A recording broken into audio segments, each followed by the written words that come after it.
warahmatullahi wabarakatuh. Langsung saja kita masuk kepada jurnal yang pertama, yaitu pengembangan sistem informasi pendataan penduduk berbasis website di Kabupaten Grobogan.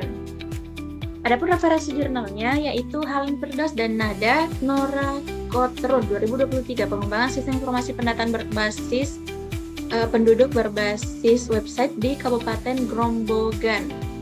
Seminar Nasional Informatika FTI UGRIS, volume 1 dalam kurung 1, 467 sampai 474. Kita masuk kepada model pengembangan. Model pengembangan yang digunakan pada jurnal ini yaitu model waterfall. Adapun tahapannya yang pertama, analisis dan definisi persyaratan. Dalam metode waterfall merupakan tahap awal dalam pengembangan perangkat lunak yang melibatkan identifikasi, pengumpulan, dan analisis kebutuhan pengguna dan pemangku kepentingan. Yang kedua, perancangan sistem dan perangkat lunak. Perancangan sistem dan perangkat lunak merujuk pada tahap dalam siklus pengembangan perangkat lunak di mana solusi dan struktur sistem yang akan dikembangkan direncanakan secara detail. Yang ketiga, ada implementasi dan penguji unit.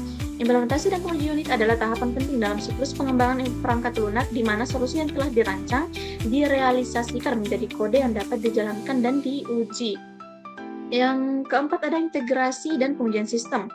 Tahapan krusial dalam siklus pengembangan perangkat lunak di mana komponen-komponen sistem yang telah diimplementasikan secara terpisah digabungkan dan diuji secara menyeluruh sebagai satu kesatuan.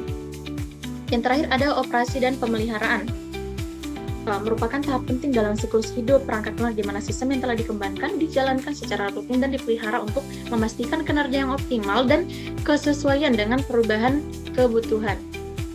Kita masuk kepada jurnal yang kedua dengan judul Implementasi Framework Laravel dalam pengembangan aplikasi e-commerce untuk toko jago software. Adapun referensi jurnalnya yaitu Abel Ratino, Renita Astri, dan Putri Anggraini 2023, implementasi framework Laravel dalam pengembangan aplikasi e-commerce untuk toko jago software. Journal of Informatics and Business, volume 1 dalam kurung 2, 33 sampai 43. Nah, adapun metode atau model pengembangan yang digunakan pada jurnal ini yaitu model waterfall. Sebelumnya tahapannya tidak ada di jurnal, jadi saya akan membacakannya sesuai yang telah saya identifikasi. Yang pertama, ada analisis kebutuhan. Tahapan pertama dalam pengembangan sistem adalah melakukan analisis kebutuhan. Pada tahap ini, peneliti melakukan wawancara dan observasi untuk memahami kebutuhan bisnis toko jago software. Yang kedua, ada desain sistem. Ini dilakukan dengan menggunakan arsitektur model view controller. Yang ketiga, ada implementasi, di mana aplikasi dikembangkan berdasarkan desain yang telah dibuat. Yang keempat, ada pengujian, dilakukan untuk memastikan semua fungsi bekerja sesuai dengan yang diharapkan. Yang kelima, ada penerapan. Setelah melalui proses pengujian dan perbaikan, aplikasi siap diterapkan. Yang terakhir, ada pemeliharaan. Sistem di mana pengembangan melakukan pembaruan dan perbaikan berkala untuk memastikan sistem tetap berjalan dengan baik dan relevan dengan kebutuhan bisnis yang berkembang. Kemudian kita masuk kepada jurnal yang ketiga dengan judul Perancangan Sistem Manajemen Kerja Harian Berbasis Website menggunakan Framework Codeigniter di Universitas Internasional Batam.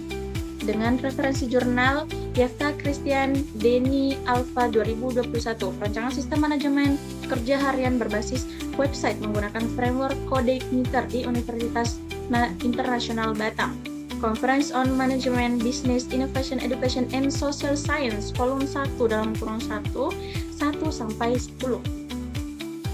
Adapun model pengembangan yang digunakan yaitu Scrum Framework. Dalam tahapannya, produk backlog adalah daftar fitur yang diperlukan oleh sistem yang berisi deskripsi, urutan, dan estimasi, dan juga prioritasnya. Kemudian ada sprint planning, itu menentukan rencana yaitu apa saja yang harus dikerjakan dan dibagi ke dalam beberapa iterasi atau sprint. Yang ketiga ada sprint review, itu proses di mana tim developer mempresentasikan hasil dari backlog yang telah dikerjakan. Yang keempat ada sprint retrospektif, yaitu meeting khusus bagi tim untuk diskusi secara bebas dan terbuka terhadap kendala maupun pencapaian untuk meningkatkan performa pada sprint selanjutnya. Setelah semuanya telah dilakukan, baik produk baku maupun sprint, itu barulah bisa dikatakan proyek ini selesai dan di mana ini dinamakan dengan increment. Kita masuk kepada jurnal yang keempat dengan judul Perancangan sistem pengelola inventaris berbasis web menggunakan framework MVC. Referensi jurnalnya Rinjani Anissa, Munir Sirojur 2022. Perancangan sistem pengelolaan inventaris berbasis web menggunakan framework MVC. Jurnal Informatika Terpadu volume 8 nomor 1 2022 1-7. Adapun metode pengembangan yang digunakan yaitu waterfall dengan tahapan dimulai dari pengumpulan data. Itu menggunakan metode observasi kuesioner dan studi pustaka. Yang pertama, data dan informasi untuk penelitian. Yang kedua, mengumpulkan data seputar kegiatan pendataan serta peminjaman inventaris kantor. Yang kedua, ada implementasi menggunakan metode pengembangan waterfall. Yang pertama, perancangan sistem use case, fase diagram, dan activity diagram. Yang kedua, implementasi sistem, digambarkan hasil dengan screenshot website dari hasil pengkodean sistem. Kemudian, pada pengujian dan hasilnya itu, yang pertama, fitur inti dari sistem berhasil, pendataan dan peminjaman barang. Yang kedua, hasil berdasarkan pengujian terhadap sistem. Baru bisa dikatakan selesai atau pada tahap evaluasinya itu kesimpulan serta saran dalam perencanaan dan implementasi sistem. Kemudian kita masuk kepada jurnal yang kelima, yaitu penerapan metode prototipe pada perancangan sistem informasi penggaji karyawan persisgawan berbasis web. Adapun referensi jurnalnya yaitu Tridayanti Wulansari Eka, Haryanto, dan Sabisa Samara 2021 penerapan metode prototipe pada perancangan sistem informasi penggajian karyawan persisgawan basis web. Paradigma volume 23 dalam kurun 2 151 sampai 156. Model yang digunakan pada jurnal ini yaitu model prototipe. Adapun tahapan yang pertama, tahap pengumpulan kebutuhan. Pengembang dan klien akan sama-sama mendefinisikan format software dan mengidentifikasi kebutuhan dari sistem yang dibangun. Yang kedua, tahapan prototyping, yaitu pelanggan dan klien akan menjelaskan keinginannya kepada perancang sistem untuk membuat perancangan sementara meliputi fitur menu yang cepat dan mudah. Yang ketiga, ada tahap evaluasi prototyping. Pada tahapan ini, klien akan dilakukan pengecekan terhadap prototyping yang sudah dibangun dengan maksud memastikan sistem yang dirancang sudah sesuai dengan tujuan dan keperluan dari klien. Yang keempat, tahap pengkodekan sistem itu sudah disetujui pada saat sebelumnya klien akan dimulai proses dibuatkan dalam bentuk kode atau coding. Yang kelima, ada tahap pengujian sistem. Sistem yang telah diubah ke dalam bahasa pemrograman apabila telah menjadi sebuah perangkat lunak, maka akan diuji terlebih dahulu untuk menentukan apakah perangkat lunak tersebut telah layak digunakan atau belum. Terus pada tahap evaluasi sistem ini melakukan evaluasi untuk memastikan apakah program atau sistem yang sudah dibangun sudah sesuai dengan keinginan atau belum.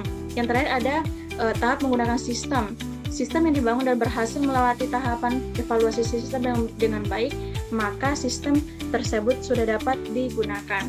Itulah tadi beberapa 5 jurnal yang telah saya identifikasi. Adapun menggunakan metode yang sama yaitu jurnal pertama, kedua, dan keempat. Ada beberapa perbedaan tentunya di dalam jurnal tersebut karena ada yang menggunakan MVC, terus ada yang tidak menggunakan framework, ada yang menggunakan observasi dan wawancara sebagai tahap awalnya. Jadi tentunya walaupun menggunakan metode yang sama, di sini isinya itu bisa saya katakan itu penjalanannya itu berbeda. Baik, itu saja yang bisa saya sampaikan. Wassalamualaikum warahmatullahi wabarakatuh.